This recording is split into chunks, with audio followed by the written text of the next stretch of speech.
Metro ಕಾಮಗಾರಿ ವೇಳೆ ತಪ್ಪಿದ ಭಾರೀ ದುರಂತ. ಕಾಮಗಾರಿ ವೇಳೆ ಆಯತಪ್ಪಿ ಬಿದ್ದಿದೆ ಬೃಹತ್ತಾಕಾರದ ಕ್ರೇನ್.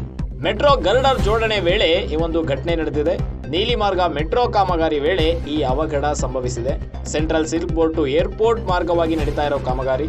ಈ ಮಾರ್ಗದ ಕಾಮಗಾರಿ ವೇಳೆ ಭಾರೀ ಅವಘಡವೊಂದು ತಪ್ಪಿದೆ. ಹೆಚ್ಚು ತೂಕ ಒಂದೇ ಕಡೆ ಇದ್ದಿದ್ರಿಂದ ಕ್ರೇನ್ ಬ್ಯಾಲೆನ್ಸ್ ತಪ್ಪಿಟ್ಟಿದೆ. ಕ್ರೇನ್ ಇಂದ ಜಿಗಿದು ಪ್ರಾಣಾಪಾಯದಿಂದ ಆಪರೇಟರ್ ಪಾರಾಗಿದ್ದಾರೆ. ಘಟನಾ ಸ್ಥಳಕ್ಕೆ HSR ಲೇಔಟ್ ಪೊಲೀಸರು ಭೇಟಿ ನೀಡಿ ಪರಿಶೀಲನೆಯನ್ನು ನಡೆಸಿದ್ದಾರೆ.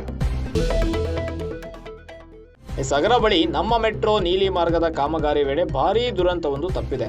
ಕಂಟ್ರೋಲ್ ತಪ್ಪಿ ಬೃಹತ್ ಕ್ರೇನ್ ವಾಹನ ತಪ್ಪಿ ಬಿದ್ದುಬಿಟ್ಟಿದೆ. ಅದೃಷ್ಟವಶಾತ್ ಯಾವುದೇ ಪ್ರಾಣ ಹಾನಿ ಈ ವೇಳೆ ಸಂಭವಿಸಿಲ್ಲ.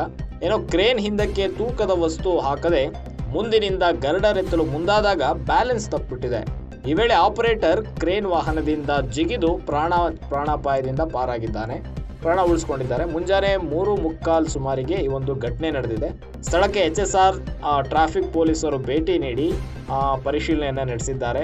ಈ ಹಿಂದೆ ಮೆಟ್ರೋದು ಏನೋ ಒಂದು ಪೀಸ್ ಬಿದ್ದುಬಿಟ್ಟು ಮಹಿಳೆ ತಲೆ ಬುರುಡೆ ಮೇಲೆ ಬಿದ್ದು ಮಹಿಳೆ ಸಾವನ್ನಪ್ಪಿದ್ರು. ಮೆಟ್ರೋದಿಂದ ಸಾಕಷ್ಟು ಅವಘಡಗಳು ಕಂಟಿನ್ಯೂಸ್ ಆಗಿ ಬೆಂಗಳೂರಲ್ಲಿ ನಡೀತಾನೆ ಇದ್ದಾವೆ. ಹೀಗಾಗಿ BMRCಯಲ್ಲಿ ಈ ಬಗ್ಗೆ ಸೂಕ್ತವಾದಂತಹ ಸುರಕ್ಷತಾ ಕ್ರಮಗಳನ್ನು ಜಾರಿಗೊಳಿಸಿ ಕಾಮಗಾರಿ ನಡೆಸಬೇಕು ಅಂತೇಳಿ ಸಾರ್ವಜನಿಕರು ಕೂಡ ಒತ್ತಾಯಿಸ್ತಾ ಇದ್ದಾರೆ.